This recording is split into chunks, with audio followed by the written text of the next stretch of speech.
Welcome to Sky Team's People First with Morag Barrett. Welcome to this week's episode of People First. And if there's one thing I love about the future of work is the fact that titles and how we approach work has changed. And the case in point is my guest today, who is the Chief Wagon Officer. The Chief Wagon Officer for Radio Flyer. And so I'm excited to introduce to you today the grandson of the founder of that company, Robert Pasin. Welcome to People First. It's great to be here. I am so looking forward to it. I was saying in the green room that growing up in England, we didn't have radio flyers, but I saw those little carts on all of the movies, the TV shows that I was watching. And of course, when I moved to the States, oh my goodness, they're real, they're here, and they're still everywhere, which is fantastic. So we'll get to the company in a moment, but my opening question is always the same. When you were a wee lad, Robert, and the teacher or your parents were saying, well, what do you want to be when you grow up? What was your answer? It was an artist. I am the youngest of 5 kids. And so my mom would always bring me along to all my siblings' activities or doctor's appointments. And she had given me this plastic art case. It looked kind of like a little briefcase. And I had all my materials in there for artwork. And I would color and draw when I was waiting with my mom. Oh my goodness. So you a landscape or were you into, I don't know, what sort of scenes were you painting from your imagination? I did a lot of coloring books. So I had a lot of help with the lines, but no, I mean, I never got to that point where I had a certain art form. Well, that's interesting. I mean, you talked there about colouring, whether you're colouring within the lines or not. And what's interesting to me about Radio Flyer is that this is a company that's more than 100 years old now, truly is iconic in the American psyche. And so when you inherit a business like that, how do you prepare it for the next 100 years and keep the essence the same but innovate? So it's a big question to start with. But help me understand how and what brought you to being Chief Wagon Officer. Yeah, well, I mean, growing up in the business as a young kid, I fell in love with Radio Flyer and what it means to people. And, you know, as a kid visiting the factory with my dad and then working here summers in high school and college. And so when I joined full time about 30 years ago, the company was really at a crossroads. The company had been doing well for a long time, 70 years at that point, but we were on the decline. And the main reason was because our core business was making steel wagons, that traditional classic wagon everybody thinks of when you hear Radio Flyer. But plastic wagons had come into the market and were taking sales away from us. At the same time, the company and the culture, it had become kind of caught in the past. And so I was very young, very clueless, but very committed and very passionate about, saving the business. And so because it was our family business, even though I was so young and inexperienced, I got to do all kinds of stuff that I wouldn't have been able to do somewhere else. And a lot of times I did start doing a lot of research and talking to consumers. And a lot of times people would say, "Oh, Radio Flyer, are they still in business?" Ooh, ow. And it was just, I every night I'd go to bed thinking, "Oh my gosh, are we going to go out of business?" So it was really scary, but it was also really invigorating because consumers would also tell us these amazing stories about when they were a kid and how they imagined that their wagon was a race car or a rocket. And all these wonderful images around being outside in the sunshine, wind in my hair, sun in my face. So I started to really key into those emotional elements of our brand versus the fact that, we make steel wagons. That's how we thought of ourselves at the time. And by keying into what our brand really means to consumers, we were able to really unlock the full potential of the brand. And we're always navigating that inherent tension between the nostalgia of the brand, which is very powerful, but it had kind of anchored us to the past at that point, to being relevant and really current to what consumers want and need today. You make it sound so easy, but I know when you're doing a transformation like that, what I'm tapping into, and it's why I do what I do for a living now, is the logic of change is actually only the smaller part of affecting change, because what you've identified there, it was engaging the hearts and minds. It's the emotional piece. And whilst you're looking at the customers of the past who might be now buying wagons or different radio flyer products for their children or their family, you've also got to tap into the emotion of the staff that you inherited, who, like you, may have had long tenure with the company and be vested in, but this is the way we've always done it. So help me understand then, what was some of the early tactics you used to engage the hearts and minds for the staff that helped to pivot the business? Yeah.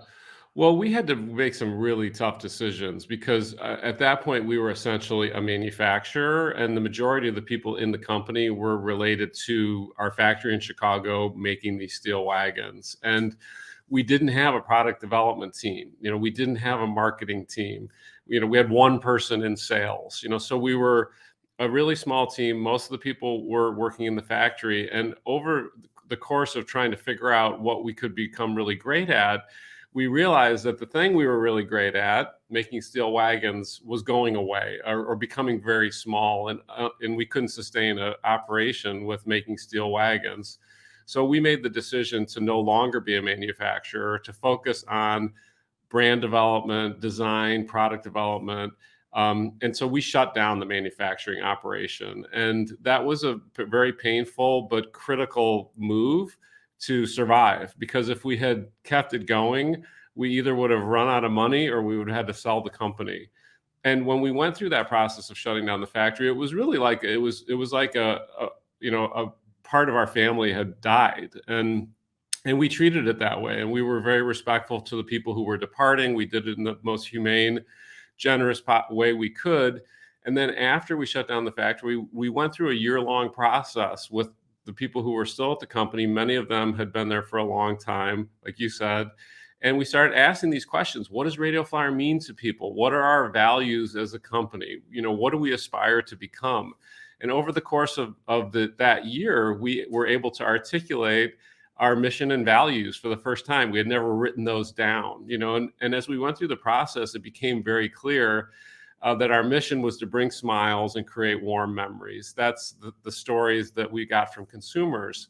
And then our values were all about quality and integrity, and things that had been with the company since my grandpa had started it. So it was a really empowering process, because it was not like we didn't hire some consulting firm to come in and help us figure out our mission and values. We were just naming things that were really there and kind of lifting them up and polishing them and saying, okay, here's the things that we can use to bring us forward.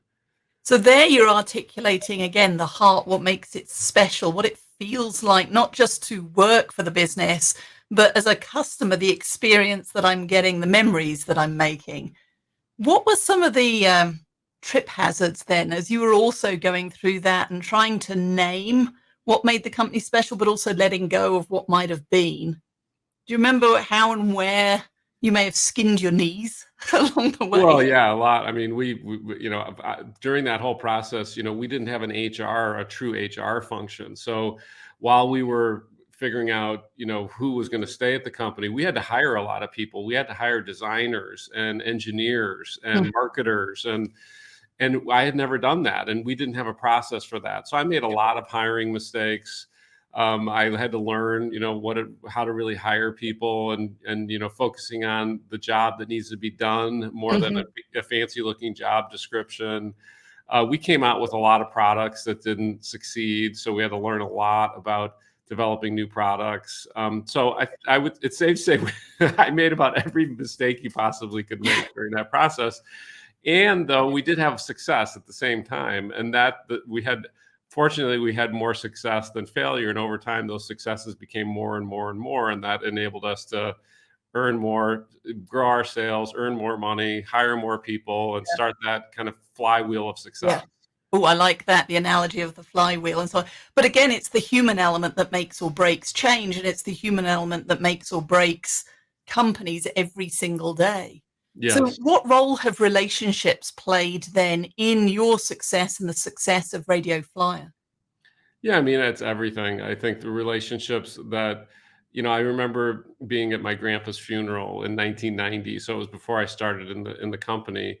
And he lived a very long life. And a lot of people at the funeral came up to me and said, I knew your grandpa, I worked for him, or I knew your grandpa, I was a supplier of equipment to him. And everybody said the themes were that he was a man of integrity. He was kind. He always treated everyone with respect. People told me that they never signed a contract with him. It was just a handshake. And so I think those are the things that I think that's how he led the company. It was based on those relationships of integrity, respect, kindness, mutual success. And because he set such a great example, and my dad was the same way, I learned at a very early age that that's how you need to treat people. That's the right way to do business. Yeah, it makes all the difference. And it's interesting, I was just looking at your products. You've gone from the stainless steel wagon so how many products does Radio Flyer currently have available? Yeah, we have over 100 products, and now we are selling in the UK now. Yeah. So we're growing our sales outside the US. But yeah, as we went down this path of trying to figure out what we could be successful at, we really focused on those outdoor active play and really things with wheels, so Yeah. we looked at tricycles, scooters. That's how we've been expanding our product line. And I've got two here. One made me giggle because the name is Ziggle. So you're going to have to tell me about the Ziggle. And then I'm looking at the picture of the Cyclone, and what immediately came to mind there is accessibility. Yeah. And I'm assuming, is that a deliberate and overt choice to provide vehicles, wheel toys and vehicles, but they're powered by different mechanisms? So for listeners and viewers who don't know what I'm talking about, tell us about the Ziggle and tell us about the Cyclone. Yeah, these are, we call them alternative motion ride-ons. So it's not like a typical pedal ride-on. Yeah. So the Ziggle, you get on it, there's no pedals, there's no chain, and Okay. you actually just kind of wiggle it, Okay. and it propels it forward. So, and it's really, really fun to ride, and you can do 360s. And then the Cyclone you're mentioning is an arm-powered, it looks kind of like an arm-powered big wheel with two big wheels. Okay. And yeah, we are always looking for any way that we can get any kid. My grandpa's slogan was "For every boy, for every girl," and I think that expands today, just for everyone, for every ability, So we are always looking to do that. I don't know about every boy and every kid. I think I want a Ziggle. I mean, that just makes me, as I say, you can see it on my face. It just makes me so happy just thinking about it. But you have actually branched out and you have the e-bikes are designed for adults. Yeah. So again, like, how do you make the move from wagons and kids movement to e-bikes? Yeah, it seems like maybe a leap if you haven't, seen the development of our product line for a long time, but we have just continued to evolve to really anything with wheels. And when we were looking at electric bikes, we've looked at bicycles for many years, and because it's an adjacent category, a lot of people, kind of consumers, would tell us they thought Radio Flyer made bicycles. And so we'd hear those things, and then, but bicycle category is really competitive. And so we had experienced, I had seen cargo bikes, in Europe a long time ago. Oh, yeah. Where people would carry their family and stuff. And I thought that is so fantastic. But then I rode one and I was like, wow, this is really hard to ride. Like, it's really heavy. And then later I'd ridden an electric bike and I was like, wow, maybe these things could come together. And so we're really focused on bikes that can help families replace car trips with bike trips. And so that's the niche we're focused on right now, is really getting these bikes that, parents can drop their kids off at school, go do groceries with all these cool accessories, the kid and cargo carriers. And we launched those last year and it's been going really well. I'll keep an eye out for those. We'll be turning into an Amsterdam neighborhood before we know it. That's the goal, definitely. Well, it would be definitely better for the environment and probably my waistline if I was cycling a little bit more. Definitely. So how has the pandemic then influenced how you go to market and the business? And I'm curious about how you've maintained a sense of connection and the culture within the business while we've all been working in these topsy-turvy times. Yeah.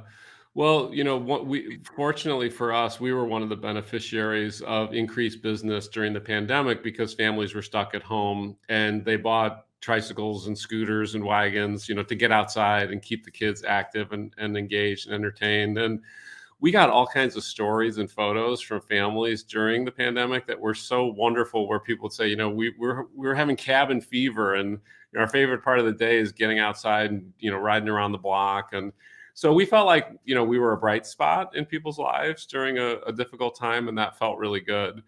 In terms of the team, we have a really great team. We've been recognized as the best place to work many times, and we just leaned on that during the pandemic. And so, you know, we adapted like everybody else did and moved all of our, you know, practices and gatherings and everything to online. And our team did an amazing job. And now we're back to a blended in-person virtual schedule. And I think we're starting to hit our stride of where people are getting the stuff that they loved about being together, but we're also keeping a lot of the good stuff that we learned how to work together virtually during the pandemic. So as a chief wagon officer, where are you on the spectrum of get yourselves back into the office to work from anywhere, anytime? Yeah, I mean, we have one office in Chicago, and so it makes it a lot simpler for us. So we have basically organized our week so that Tuesday, Wednesday, Thursday, we're in the office. You know, if you can't be in the office for whatever reason, we have flexibility on that. But we're in the office, and that's when we're having our collaboration, our meetings. That's where we try to focus all of that. And then on Monday and Friday, it's optional if you want to work from home or work from office. And it seems to be going pretty well. We'll keep tweaking it. I can't say we have it completely figured out, but I think it's working pretty well. I like that. So as you look to the future then, 10, 20 years from now, what's your vision then for Radio Flyer? Bigger and better, I would say. Yeah, we're going to keep focused on our mission of bringing smiles and creating warm memories. We're going to keep expanding our product line and really focusing on families, transportation for families, active play for families. And I think, to me, the future has never been so bright for us because we have a great team, great product line, and a brand that people really love. So I'm just picturing you. Are you still known to get into a wagon and ride it down the hill, you know, with a brink of white knuckle ride? Can I still do that? Yes. Oh yeah, I can. I've been doing a lot of yoga lately, so I'm increasing my flexibility. When you tuck and roll as you hit a stone and it tips or whatever, I like that. Okay. Got to wear that helmet though. Yeah, you got to wear the helmet, safety first. So on that note, safety first and learning, that's the pivot I'm making. Mm-hmm. What's the leadership lesson then or the leadership skill that you are currently working on as Chief Wagon Officer? Yeah, I think flexibility right now is really being more flexible to this. I mean, this is such a radically different working environment than the one I entered 30 years ago. And so I'm trying to really be flexible and really listen to what people need and want and what can really work for both people and the business. So I'm looking at the bookcase behind you. Obviously, I can see the beautiful bronze Cass model there, but over your other shoulder, I won't say right or left because, it must be your right. There you go. You have a Tesla. So tell me about that.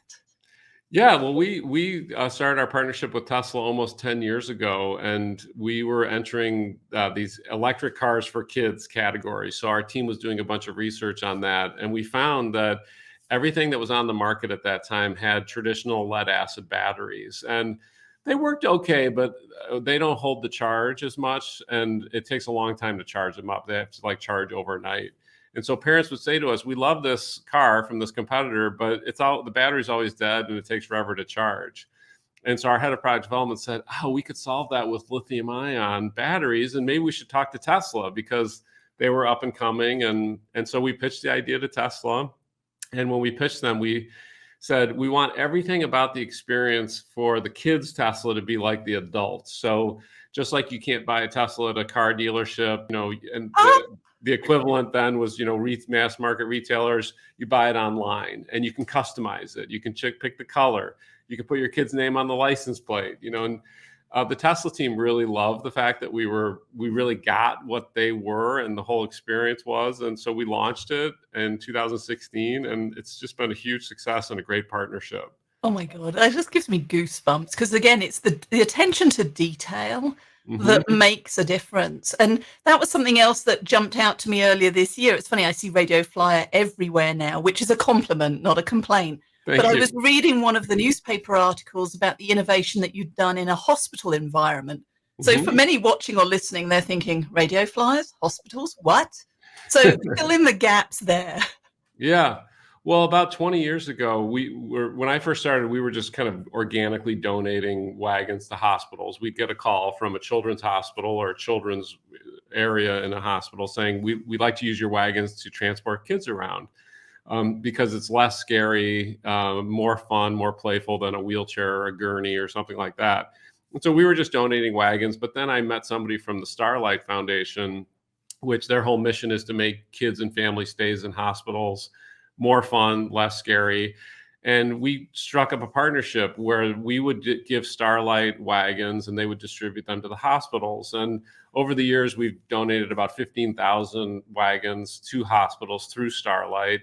And we get these amazing photos and stories of families who are in a really challenging time. I mean, that's one of the most stressful, upsetting times for families if your kid is in the hospital. And that this wagon, helped them get through it. And it brought a little joy to their experience. And so we would get these pictures and our team would look at them and they would, we'd see the smiles and everything. Then they'd say, they've got the IV pole just like wrapped on there, with a bungee cord. And our product development team is really passionate about great design. And so they're like, we can do better than that. We can solve these problems. So they did a big research project where they went into hospitals. Our team went into hospitals and interviewed staff, and they developed this wagon that's completely designed from the ground up for this use in hospitals. And we call it the Hero Wagon. And we launched it we launched it last year. And it's been a wonderful thing because it just makes people's stays during that time that much more pleasant and fun.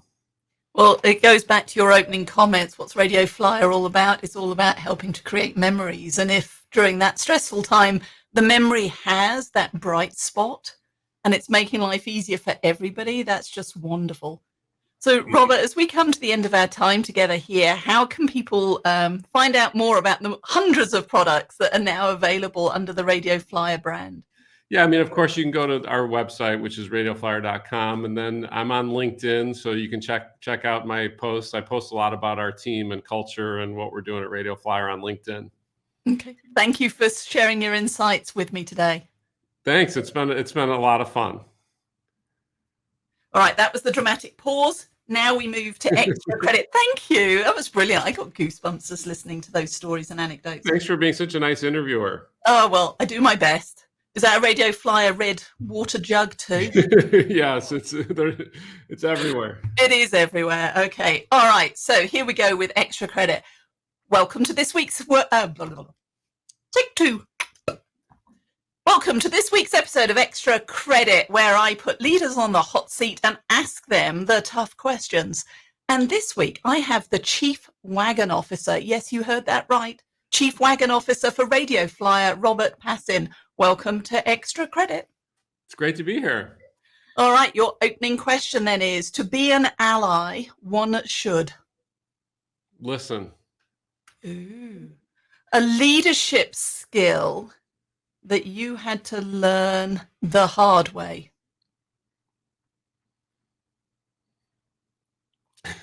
My first thing was listening, but that's the first thing that came to mind. We'll take it. All right. When dealing with conflict, we should leave nothing unsaid. Ooh. So speaking truth to power, bear in mind that. I'm going to build on that. So when speaking truth to power, bear in mind. Yeah, there are always reasons for why things are that you may not be aware of. All right. A leadership lesson that you would like new leaders to pay attention to? I think gaining self-awareness is one of the most difficult things to get as a leader and one of the most important. Okay, one tip for getting self-awareness. Feedback, asking people for feedback in the form of feed forward, like Marshall Goldsmith says. Yeah, I'll put a link to that article to explain feed forward. A very powerful tool there, Robert. All right, something that you are never without. My phone, I'm sure, is what everybody says, but that's really true. I'd say running shoes. Okay, fair enough. Running shoes. Okay, but I was about to go with, you mentioned in the main episode, please listen, that you enjoy yoga. Your favorite yoga pose of the moment? Well, my wife is my yoga teacher. So I thought you were going to say your favorite yoga teacher. I was going to say my wife. I don't really, it's really hard for me, yoga. I don't know. I go with corpse pose. For those who don't do yoga, it's like lying down on the mat at the end going, I survived. But very powerful. I'm gonna steal that. But I like your favorite yoga teacher answer too. You know, that's a good leadership trait, being able to answer the question you want. All right, finally then, Robert, 3 words. 3 words that you hope others would use to describe you at your best. Clear, kind, courageous. Clear, kind, and courageous. Robert Pasin, thank you for being my guest on Extra Credit. It's been so much fun. Thank you. Thank you so much for joining Morag today. If you enjoyed the show, please like and subscribe so you don't miss a thing. If you learned something worth sharing, share it. Cultivate your relationships today when you don't need anything before you need something. Be sure to follow SkyTeam and Morag on LinkedIn, Facebook, Twitter, and Instagram. And if you have any ideas about topics we should tackle, interviews we should do, or if you yourself would like to be on the show, drop us a line at info@skyteam.com. That's SKYE team.com. Thanks again for joining us today, and remember, business is personal and relationships matter. We are your ally.